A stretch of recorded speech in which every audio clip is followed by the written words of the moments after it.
नमस्कार दोस्तों, आप सुन रहे गो विथ स्टोरीज़ के यूट्यूब चैनल पर कातिल रात की कातिल हसीना का भाग 24वां।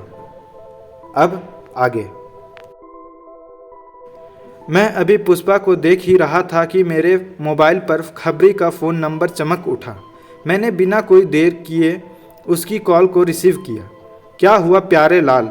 मैंने फ़ोन उठाते ही पूछा। अभी की लाश गायब हो गई है। उस डॉक्टर के केबिन में इस वक्त कोई लाश नहीं है। खबरी की इस खबर ने मुझे चौंका कर रख दिया था। तुम्हारे वहाँ होते हुए लाश कैसे गायब हो सकती है? मैंने हैरानी से पूछा। अचानक से उस गलियारे में धुआं भर गया था। मुझे लगा कोई इंजन में खराबी हुई होगी और धुआं आ रहा होगा, लेकिन जब 5 मिनट के बाद वो धुआं छटा तो मैं केबिन की तरफ गया तो देखा कि केबिन का दरवाज़ा खुला पड़ा था और जिस स्ट्रेचर पर अभी था वो भी गायब थी। खबरी ने पूरी बात बताई।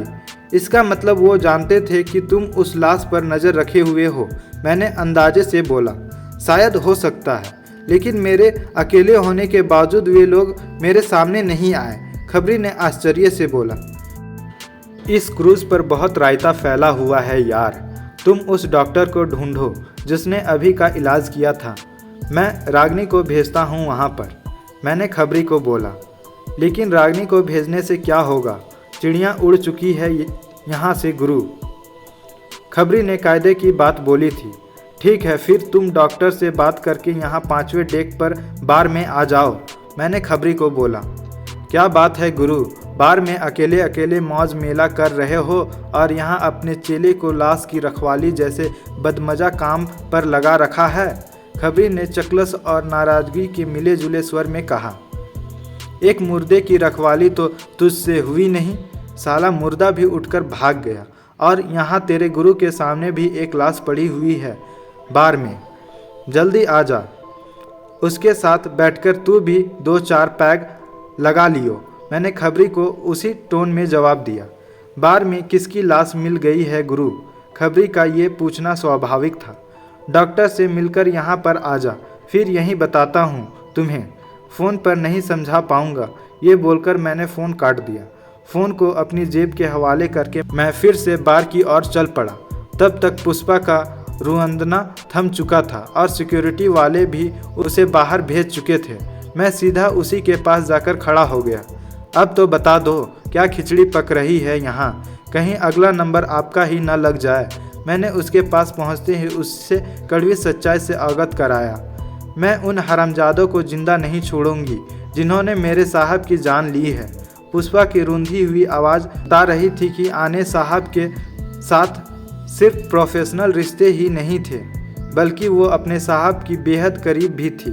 तुम्हारी बातों से लग रहा है कि तुम जानती हो कि मलकानी साहब को किसने मारा है।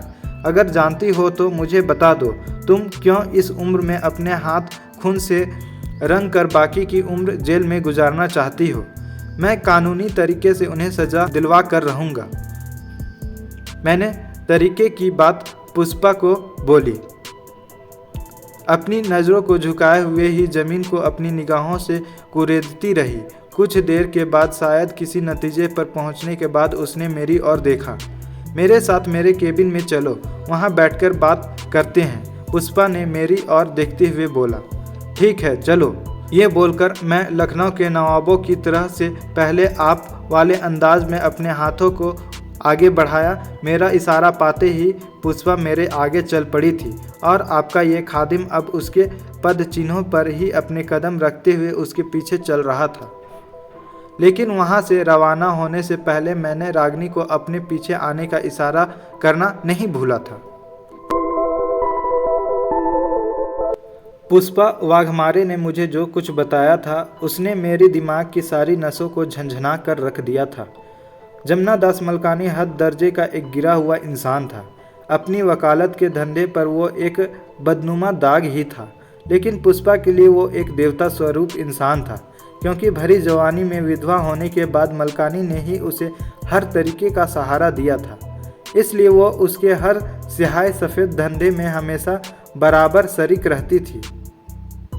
लेकिन इस मामले में मलकानी सिर्फ एक मोहरा भर था। वो किन्हीं अदृश्य हाथों की कठपुतली बना हुआ था। मलकानी ने नमिता के पिता रतनलाल की वसीयत का सौदा जिस शख्स से किया था वही शख्स मलकानी की मौत का जिम्मेदार था। लेकिन जिस शख्स का वो मेरे सामने जिक्र कर रही थी वो उसे कभी मिली ही नहीं थी। लेकिन जिस शख्स का जिक्र इस वक्त पुष्पा कर रही थी उसका एक बारगी हल्का सा जिक्र मेरे सामने रोज नाम की वो हसीन नूरजहां मेरे सामने कर चुकी थी, जिसका काम चारू की देखभाल करना था। पुष्पा भी मुझे उसी औरत की कहानी सुना रही थी जिसने बकौल रोज आपटे के सामने आकर अपने बेटे को उनका बेटा होने का दावा किया था। इस बात का जिक्र मुझे क्रूज पर आने से पहले ही रोज ने मेरे सामने किया था और मुझसे वादा किया था कि वो उस बेटे के बारे में पूरी जानकारी भेजेगी। लेकिन उसके बाद से मुझे रोज की कोई खबर नहीं लगी थी। रोज ने भी मुझसे उन बेटे की कोई जानकारी मुझे नहीं भेजी थी। लेकिन अब पुष्पा के द्वारा उन्हीं माँ बेटे का जिक्र करने के बाद मुझे एकाएक खिले गुलाब जैसे चेहरे वाली रोज की याद शिद्दत से सताने लगी थी। तुमने ये बात मलकानी साहब के मुंह से सुनी है या तुमने अपने कानों से उन लोगों को मलकानी को बात करते हुए सुना है? मैंने काफ़ी देर सोच विचार करने के बाद पुष्पा से सवाल किया था। मुझे मलकानी साहब ने ही बताया था। वसीयत के बदले में 10 करोड़ की डील उस बंदे के साथ हुई थी और ये सारा पैसा मलकानी साहब मुझे देने वाले थे, क्योंकि उन्हें लग रहा था कि वे अब ज़्यादा दिन जिंदा नहीं रहने वाले थे। मरने से पहले वो मेरी आइंदा ज़िंदगी की गुजर बसर का इंतज़ाम करना चाहते थे। पुष्पा ने गीली आंखों से मेरी ओर देखते हुए बोला, मतलब आपके और मलकानी साहब के बीच में रूहानी, आसमानी और जिस्मानी हर प्रकार के रिश्ते थे, तभी वो मरने के बाद तक की तुम्हारी चिंता कर रहे थे? मैंने पुष्पा को बोला, हाँ, हमारे बहुत गहरे और अच्छे संबंध थे। पुष्पा ने इस बार मेरी बात पर कोई ऐतराज़ नहीं जताया था। मलकानी साहब के परिवार में कौन कौन थे? मैंने अब मलकानी साहब की निजी ज़िंदगी के बारे में जानना चाहा। उनकी वाइफ और एक बेटी थी जो अब इस दुनिया में नहीं है। पुष्पा की बात सुनकर मेरा चौंकना स्वाभाविक था। क्या हुआ था उन्हें? मैंने उन दोनों की मौत के बारे में जानना चाहा। उनकी वाइफ ने सुसाइड किया था और बेटी एक एक्सीडेंट का शिकार हो गई थी। पुष्पा ने जो बताया उस हिसाब से उन दोनों की मौत ही असामान्य थी। मतलब परिवार के 3 सदस्य अप्राकृतिक तरीके से मौत का शिकार हुए। उनकी वाइफ के सुसाइड करने की वजह क्या थी? मैं अब इन असामान्य मौत की तह में जाना चाहता था। उन्होंने कोई सुसाइड नोट नहीं छोड़ा था, इसलिए उनकी मौत की सही वजह सामने नहीं आ पाई थी। पुष्पा इस सवाल का जवाब देते हुए दूसरी ओर देखने लगी थी। क्या मिसिज मलकानी को आपके और मलकानी साहब के बीच के रिश्ते की खबर लग गई थी और यही वजह उनकी मौत के कारण बनी थी? मैंने इस सवाल को पूछने में पुष्पा का कोई लिहाज नहीं किया था। नहीं, हमारे संबंध के बारे में तो उन्हें बहुत पहले से मालूम था। अगर हमारी वजह से वे सुसाइड करती तो बहुत पहले कर लेती। पुष्पा ने सहज भाव से मेरे इस सवाल का जवाब दिया। उनकी बेटी का एक्सीडेंट कैसे हुआ था? मैंने अगला सवाल किया।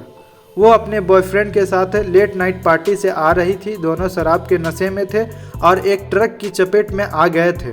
दोनों ही लोग उस हादसे में मारे गए थे। पुष्पा ने पूरी बात बताई। आज मलकानी साहब भी ऐसे ही एक हादसे का शिकार हो गए और कमाल की बात यह है कि मलकानी साहब की सबसे बड़ी राजदार अभी तक मेरे सामने जिंदा बैठी है। मलकानी को मारने वाले को जितना खतरा मलकानी से होगा उतना ही खतरा उन्हें तुमसे भी होना चाहिए था। मैंने साफगोई में पुष्पा की आंखों में झांकते हुए बोला।